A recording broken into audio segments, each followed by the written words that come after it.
아주 오래전에, 그러니까 지금으로부터 몇 대 전 이런 말 하기보다 차라리 역사책을 짚는 편이 빠를 조선 중기쯤일까. 아무튼 그 시대에 김모라 하는 여인이 한 명 있었다. 나이는 11, 여자라고 부르기에도 조금 많이 모자란 나이. 이제야 도람직한 몸이 슬며시 올라올까 말까한 어린애였고, 위로 형제가 셋, 아래로 젖먹이 둘이 달린 6남매의 장녀였다. 당시엔 나름 도읍이라 불러도 좋을 제법 큰 마을에 살았더란다. 아비는 전국 팔도를 떠도는 보부상에, 어미는 동네에서 알아주는 삭바느질 군이었으나 대개 그쯤에 서민들 사는 일이 그렇듯 아무리 나이 어린 애들이라도 젖먹이가 아닌 이상 자기 밥벌이를 하지 않고선 입에 곡기를 가져다 대지 못하는 가난한 삶이었다. 오라비들이야 관아에 달린 쇳일에 의원에 붙은 약초꾼, 주막의 여러 꾼으로 남아 입에 풀칠을 하며 살았으나 김모는 이제 막 12살이 될 나이에 그저 계집 아이일 뿐이었다. 그런 일에는 갖다 대일 수도 없어서 결국 찾은 것이 근처 양반네 세경을 받고 일하는 품삯꾼이었다. 그래봐야 11살 여자아이가 할 일은 별것이 없었다. 양반님네 젖먹이를 봐주거나 부엌대기 일을 조금 돕거나 빚일이나 조금 한다던가. 사실 그댁 마님이 사정이 딱히 일찌감치나 밥이나 먹고 가라며 소일거리를 붙여준 것뿐이라 수중에 몇 푼이라도 떨어질 때는 많지 않았다. 그나마 집에서 끼니 때울 일은 없어졌으니 다행이라고 해야 할까. 외고노비나 다름없는 몸종 일이라도 자기 밥값은 하게 되어 있으니 굶는 일은 없어져서 김모는 좋아했을지도 모른다. 그러던 어느 날 일하던 양반님네 그 마님이 죽고 말았다. 본디 몸이 약해 시름시름하여 김모가 기식을 보듬는 일도 잦았던지라 가을이 되어 찬바람이 불자 끝내는 견디지 못했던 것 같다. 김모는 꽤 불편하게 되었다. 마님이 보아줄 때야 상관없었으나 이제 엄한 영감님이 그런 일을 놔둘 리도 없었고, 더구나 상중이라 김모처럼 어린 여자애가 할 일 없이 집안을 맴돌게 두기도 좀 그랬다. 헌데 희한하게도 김모처럼 어린 여자아이에게는 드물게 곡비란 일이 들어왔다. 본디 곡비란 상이 끝날 때까지 우는 게 일이라 하다못해 20은 넘은 노비를 쓰는 게 보통이었는데, 하필 그 집안에 세경살이 하던 외고노비 여성 2명이 둘 다 임신 중이었던 것이다. 체력 좋은 젊은 남자도 울다 까무러치는 일이 드물지 않은데 하물며 임신한 여성이 하기에는 너무 중노동이었으리라. 관비를 쓰자니 관아하는 연이 없어 그럴 수도 없었다. 김모에게는 잘된 일이었다. 그 전처럼 오래 붙어있을 수는 없겠지만 다른 일을 알아볼 때까지 얼마간 수중에 떨어지게 되었으니까. 마침 자신을 가엾게 여겨주던 마님의 상인이 우는 일도 쉬었다. 본인 스스로도 자기를 아껴주었던 마님의 좋지 않은 일을 돈벌이로 삼는다는 죄책감은 있었으나 가난에는 장사가 없었다. 더구나 뭐 어디 해살로 온 것도 아니고 그저 곡하는 일이 아닌가. 대가로 돈을 좀 받는다고 마님이 화를 내시진 않겠지. 불편한 중에도 김모는 그렇게 생각했다. 일은 생각보다 고되었다. 위에도 적어놨듯이 제 아무리 효자라도 3일을 넘게 곡을 할 수는 없는 법이다. 체력적으로도 정신적으로도 그랬다. 1시간 정도라도 통곡을 하면 머리가 아프고 몸에 진이 다 빠지는 법이다. 더구나 상중기간 내내 우는 곡비일은 더 심했다. 중간중간 엉엉 소리내어 우는 신용만 할 때도 있었지만 상가에 찾아드는 높으신 분들이 올 때면 옆구리를 꼬집어서라도 악을 쓰고 울어야 했다. 아, 저 아이는 안 사람이 살았을 적에 곁에 두고 아끼던 아이요. 아이고, 안주인께서 참으로 덕이 높으셨나 보고. 수군수군.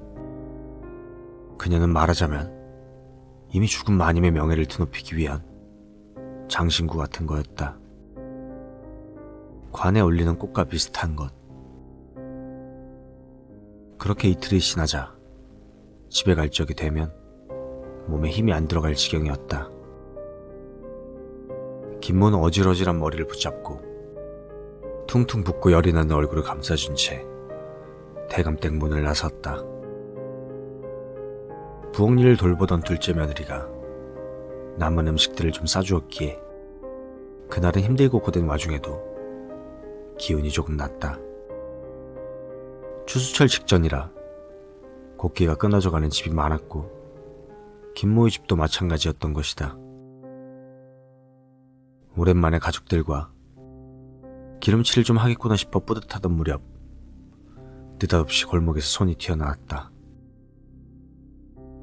머리 위로 획 둘러쳐진 강보 때문에 앞도 보이지 않는데 우악스러운 손이 구석진 골목 한가운데서 김모의 옷을 뜯어내었다. 대가댁 마님의 상중이라 그 근처 사람들은 누구는 애도하러 누구는 끼니를 치르러 몰려간 상황. 김모의 집이 있는 동구 밖까지는 산 모퉁이를 돌아 한참을 가야 하는 지점이었다.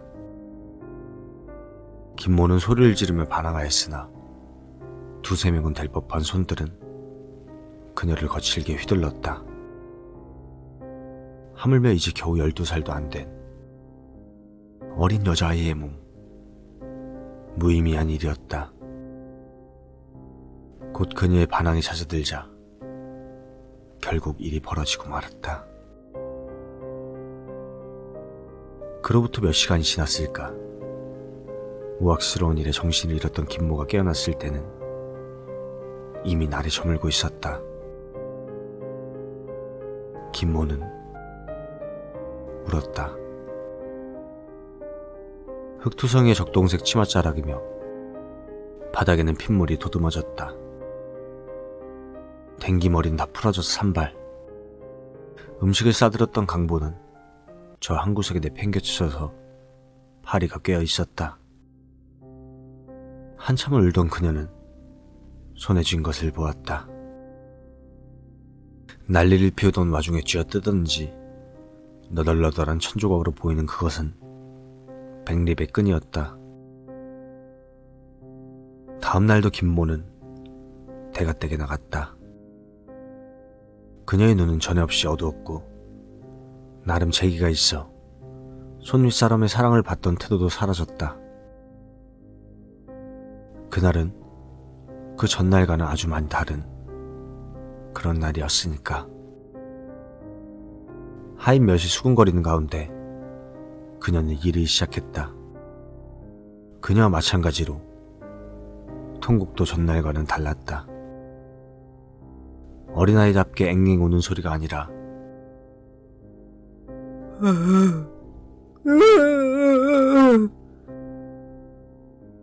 하는 된소리가 마당을 메웠다. 그 어린 몸의 발까지 통째로 허파가 된 양 김모의 곡소리는 깊고 굴곡진 것이었다. 대감이나 그 집안의 손들도 흠칫 놀라 쳐다볼 만큼 끔찍하고 서러운 울음이었다. 오죽이나 끔찍했으면 대감이 그녀를 도로 돌려보내려고 했을 정도다. 기존에 주기로 했던 곡비값을 다 주면서도. 그러나 그녀는 되려 돈을 물렸다. 이는 값을 받으려고 하는 것이 아니라 마님께 받은 것을 갚으려고 할 뿐입니다. 그렇게까지 말하는 데야 별 수 없었다. 손님들도 계신데 돌아가신 분을 기리려 한다는 어린 여자애를 내쫓을 수는 없었으니까. 대감도 그저 문을 걸어 닫았을 뿐 더는 아무 소리도 하지 않았다. 김모의 눈밑이 시커멓게 죽어 눈빛이 살기로 왔던 것도 그 이유 중 하나였으리라. 그렇게 하루, 이틀, 김모의 곡소리는 더더욱 깊어졌다. 그리고 그 때문일까 그 집 첫째 아들이 시름시름 앓기 시작했다. 아무리 먹성이 좋다지만 제 어미 상중에 고기를 찾을 정도로 철이 없던 자였는데 곡기를 끊고 팔다리가 메말라가는 것이 숫째 누가 밤마다 그의 몸을 걸레처럼 쥐어 짜내는 것이 아닌가 싶을 정도였다. 앓게 된 지 3일째에는 오밤중에 뛰쳐나와 목을 붙잡고 비명을 지르며 마당을 뒹굴 지경이었다. 그 지경이 되자 대감도 더는 참을 수 없었는지 김모를 끌어내라 지시했다. 헌데 이상한 일이 일어났다. 김모가 보이질 않는 것이었다.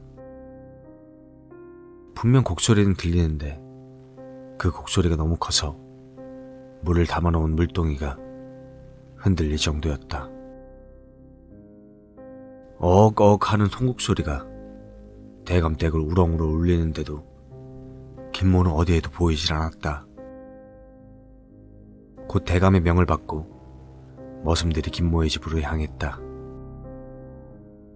계집년이 상중인 집에서 사이한 장난질을 치니 그 부모를 불러 경을 치면 숨어있는 곳에서 나오겠지 싶었으리라. 그리고 김모의 집에선 초상이 한참이었다. 이보게, 무슨 일인가? 마당에서는 김모의 어미와 그 형제들이 통곡 중이었다. 묻는 말에 대답도 못할 지경으로 바닥을 버르적거리며 울고 있는 김모의 가족들을 보자 머슴들은 당황했다. 아무리 일이 있다지만 상을 치른 집에 함부로 걸 수는 없었다. 그런데 머슴 중 하나가 소리를 질렀다. 저거! 머슴이 손으로 가리킨 곳을 보자 형편이 못되어 두터운 이불로 싸둔 시체의 한 손이 밖으로 튀어나와 있었다. 어린 소녀의 손이었다. 누더기 같은 백리끈을 어찌나 꽉 쥐었는지 핏물이 끈에 베이고 손이 퉁퉁 부어있을 지경이었다. 개중 담대한 자가 이불을 반쯤 씌우자 눈을 부릅뜨고 있는 김모의 시체가 나왔다. 횃불을 든 채 넋이 나가 있는 머슴들에게 고글하던 어미가 다가왔다. 우리 김모가 곡비일을 하던 가는 이틀째 머리는 봉두단말을 하고 상처 투성이로 집에 돌아왔습니다. 한 손에는 끈을, 한 손에는 흙투성이에 음식이 든 강보를 들고요. 새벽이 다 되도록 앓더니 결국 아침을 못 보고 이 어미를 떠났습니다. 대체 대감댁에서 무슨 일이 있었습니까? 과연 머슴들은 한마디도 할 수 없어 아무 말도 못하고 돌아오는데 대감댁 문턱을 넘자마자 아까보다 더 크고 끔찍한 곡소리가 대문을 부술듯이 울려 퍼지고 있었다. 상가의 손님도 집에서 부리던 노비들도 집안의 식솔들까지 모조리 뛰쳐나와 길을 틀어막고 있던 와중 안방에서 대감이 문을 발컥 열어제치고 머슴들에게 달려들었다. 아직도 그 계집을 못 찾았냐며 실성한 듯이 몸부림치는 대감은 두 눈에 핏발이 빽빽하게 들어서 숫제 짐승처럼 보였다. 알리냐 그 소란에도 방에 누워 발작하던 큰아들이 황급히 뛰쳐나왔다. 아버지, 저를 데려가세요, 아버지! 아버지! 그러나 그 순간 곡소리가 한순간에 험악한 노성으로 뒤바뀌었다. 감히 네가 살아남으려고? 감히! 누가 발이나 걷어찬 것처럼 대감의 아들은 바닥을 나뒹굴었다. 대문으로 다가가려고 손톱을 세워 땅바닥을 긁는데도 한 뼘도 채 나아가지 못하던 그는 순식간에 질질 끌려 툇마루 아래 깊숙한 곳으로 사라졌다. 아들이 끔찍한 꼴을 당하자 기겁한 대감이 도로 집 안으로 뛰쳐들어가려고 했으나 밀쳐지기라도 한 양 그는 땅바닥을 나뒹굴었고 대문은 안에서 잠긴 듯 요지부동이었다. 나름 지방에서 새를 떨치며 살던 집안이었던지라 담장이 너무 높아 대감의 늙은 몸으로는 어림도 없었고 젊은 노비들은 진작에 도망쳤거나 겁을 먹어 움직이지도 못했다. 곧 담너러 툇마루 밑에서 비명소리가 아주 길게 들려왔고 이내 주죽은 듯 잠잠해졌다. 그리고는 아까 괴성을 지르던 김모의 곡소리가 다시금 흘러나오는 것이다. 정신없이 대문을 두드리던 대감이 목소리와 함께 열린 대문에 밀려 땅바닥에 나뒹굴었다. 곧 김모의 목소리도 사라져버리고 집안은 아주 난장판이 되어 어디 도깨비라도 왔다 간 듯이 기왓장 하나 멀쩡한 것이 없었다. 대감이 넋을 놓고 마당을 가로지르니 대들보가 우지끔 부러져 석가래가 내려앉은 대청마루 한가운데 집안에서 시간장을 보관하던 장독 하나만이 깨끗한 채로 세워져 있었다. 그리고 그 장독의 뚜껑을 연 대감은 그대로 쓰러져 다시는 일어나지 못했다. 나중에 찾아온 의원의 말로는 급살이라고 말했다. 아무리 정정했었기로서니 육순이 넘은 나이, 견딘에겐 너무 큰 풍파였던 탓일 것이다. 혹은 그가 보았던 것이 너무 끔찍한 것이었던 탓일지도 모른다. 장독 안에는 흙투성이에 끈떨어진 백립을 쓴 그의 큰 아들이 사지가 구겨진 채 들어앉아 있었으니까.